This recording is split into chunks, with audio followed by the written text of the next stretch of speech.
열린교회 성도 여러분 안녕하세요. 5월 16일 매일 성경 묵상 함께 하겠습니다.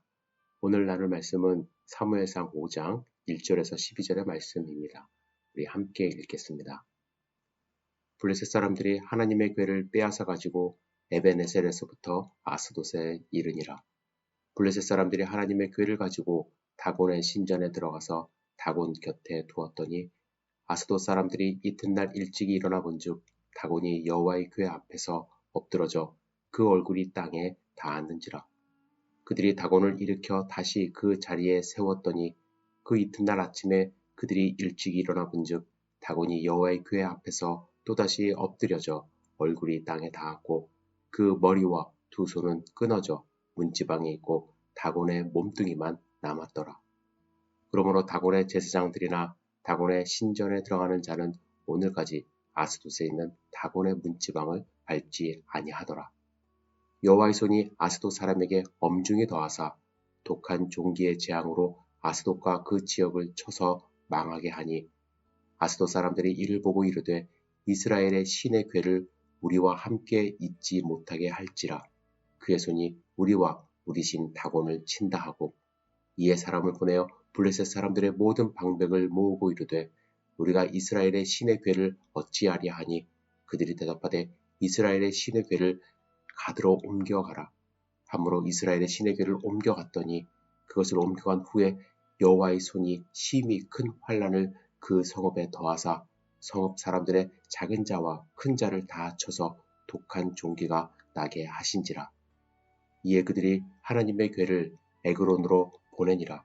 하나님의 궤가 에그론에 이른즉 에그론 사람이 부르짖어 이르되 그들이 이스라엘 신의 궤를 우리에게 가져다가 우리와 우리 백성을 죽이려 한다 하고 이에 사람을 보내어 블레셋 모든 방백을 모으고 이르되 이스라엘 신의 궤를 보내어 그 있던 곳으로 돌아가게 하고 우리와 우리 백성이 죽임 당함을 면하게 하자하니 이는 온 성읍이 사망의 환란을 당함이라. 거기서 하나님의 손이 엄중하심으로 죽지 아니한 사람들은 독한 종기로 치심을 당해 성읍의 부르짖음이 하늘에 사무쳤더라. 아멘. 전쟁에서 이긴 블레셋은 그들의 전쟁 역사 중 가장 훌륭한 노획물인 여호와의 법궤를 앞세우고 당당하게 귀환했습니다. 그리고 다곤의 신전에 자랑스럽게 들여놓았습니다. 고대 근동의 관습에 따르면 전쟁에서 승리한 자들은 패배한 자들이 믿는 신의 형상을 자신들이 섬기는 신들의 신전에 안치했다고 합니다. 승리한 자들의 신들이 패배한 자들의 신들을 지휘한다는 것을 의미한다고 하죠. 또 이렇게 하면 승리한 자들의 신이 패배한 자들의 신의 힘을 흡수하여 더 강해진다고 믿었다고 합니다. 그런데 그들이 그렇게 두려워하던 여호와를 포로로 끌고 왔으니 얼마나 뿌듯했을까요? 하지만 전투는 이제부터 시작입니다. 다음날 블레셋 사람들이 다곤 신전에 들어가 보니까 다곤이 여호와 앞에 경배하듯 엎드러져 있는 것입니다. 블레셋 사람들의 예상과는 달리 이는 다곤이 여호와 앞에 굴복한 것을 상징하죠. 그들은 이 일이 우연이라고 생각했고 다곤을 일으켜 세웠습니다. 여러분, 사람들의 도움을 받아야 일어날 수 있는 그 신의 모습을 보면 어떤 생각이 들까요?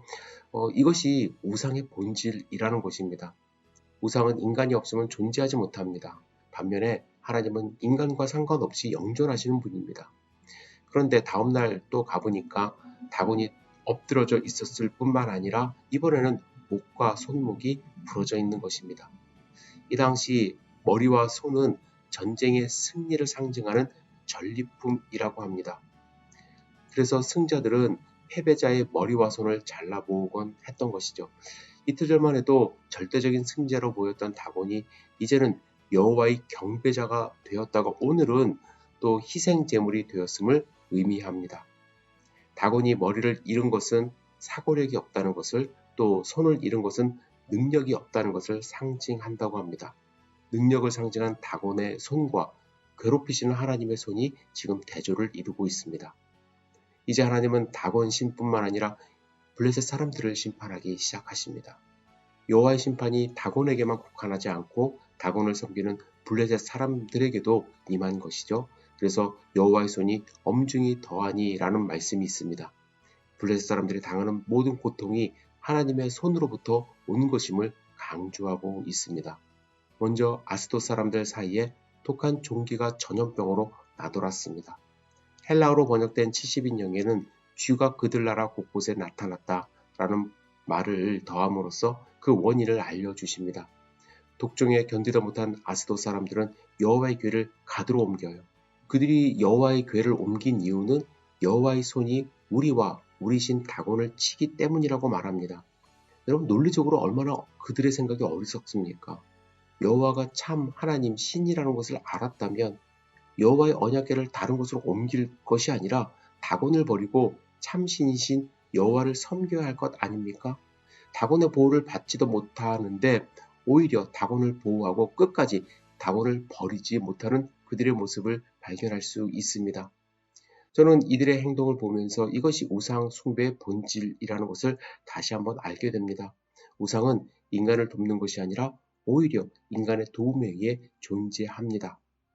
가드로 옮겨진 언약궤는 그곳에서도 잠잠히 있지 않습니다. 가드를 악성 종기로 치셨고 이 일로 다시 그 법궤는 에그론으로 옮겨집니다. 그런데 블레셋 사람들은 가는 곳마다 무서운 재앙이 임하게 하는 법궤를 쉽게 떠나보내지 못했습니다. 왜 그랬을까요? 이 법궤는 그들이 전쟁에서 얻은 최고의 전리품입니다. 그래서 아마 견딜 때까지 견뎌보는 것이에요. 블레셋 사람들은 언약궤를 마음대로 옮기며 승리한 것처럼 행동했지만 실제로 내용은 어떻습니까? 전쟁에서 승리하신 분은 여호와 하나님이심을 알게 하십니다. 여러분, 오늘 본문을 읽으며 무엇을 느끼셨는지요? 혹시 우리 안에도 블레셋 사람들처럼 내려놓지 못하는 우상이 존재하는 것은 아닌지요? 아무 힘도 없는데 하나님보다 더 의지하며 존중하는 것이 있습니까? 우상은 아무것도 아닙니다. 허상에 불과합니다. 우리는 살아계신 하나님만 의지하는 삶을 살아야 할 것입니다. 그것이 우리가 살 길입니다.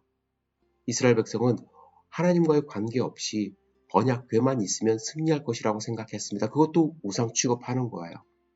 하나님은 그들의 생각이 잘못되었음을 알려주셨습니다. 또한 언약궤를 가지고 있으면 여호와 하나님을 이긴 것이라고 착각하는 블레셋 사람들도 잘못된 생각이라는 것을 분명히 알려주십니다.